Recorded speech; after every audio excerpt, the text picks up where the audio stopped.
My name is Esther Lamb. I was born in Lvov in the Soviet Union. I remember the first time I learned that I was Jewish. It was in kindergarten. I woke up from a nap and I asked my teacher for a glass of water.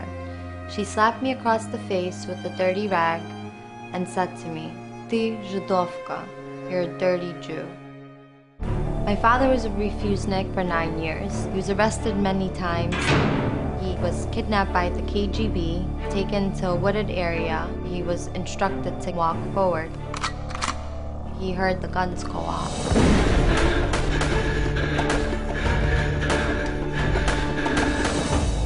It was a miracle that he made his way back into town by foot. We came to America in 1988 through Vienna and Italy, the political refugee route.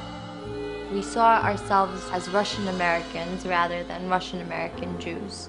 When I went to public school, my best friends were Filipino and Korean, so I grew up not Jewish. I graduated from St. John's with a marketing degree. My 10-year plan was to live in New York as a single girl, focusing on building a career in marketing, going out, enjoying life. First there was the boss. 6'4", blue-eyed, blonde-haired Dutch guy. Our favorite bar was the Galapagos. His drink was the mojito. And then I went out with Julian. Now Julian was a DJ. He spun at cool places like the Tunnel and Twilo and Palladium. We had a really rockin' time. I got a call from a woman named Abigail. I said, "Hey Esther, how about joining our fellowship program to discover your Jewish identity? It was a cool trip to Europe and Israel at the end." And she said, "I will text you." I text back, "Sorry, building career, can't just pick myself up." As I'm about to press send, the surge of childhood memories came rushing back. I was Jewish, but I realized I had no idea what that meant, and I felt a deep urgency to find out. I went to synagogue for the High Holy Days. I remember just feeling this real disconnect. I didn't belong. All I thought about was meeting up with Julian to party it up. I suddenly felt the pain of an identity crisis. I remember interviewing with Rudder Finn, my dream job, and having this empty feeling. This is not my life.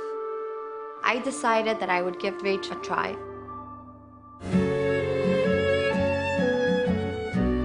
Walking the streets of Jerusalem, I felt like the stones themselves were waiting for me for 2,000 years. The feeling of warmth really resonated in such a meaningful way.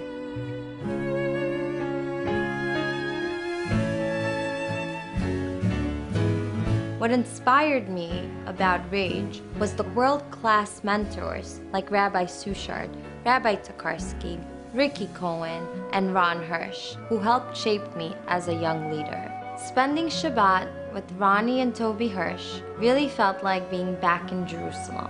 They became like my second parents. These kids, like myself, because of the RAJE program, we want to do Shabbos. After I completed the program, Rabbi Tokarski said to me, "You know, Esther, once you've built up your skill set with RAJE, there's so many great organizations that you could bring your passion and enthusiasm, one of them being the UJA Federation of New York."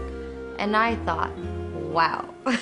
I met Alex at RAJE 3 years ago, and he asked me out. And I politely said no.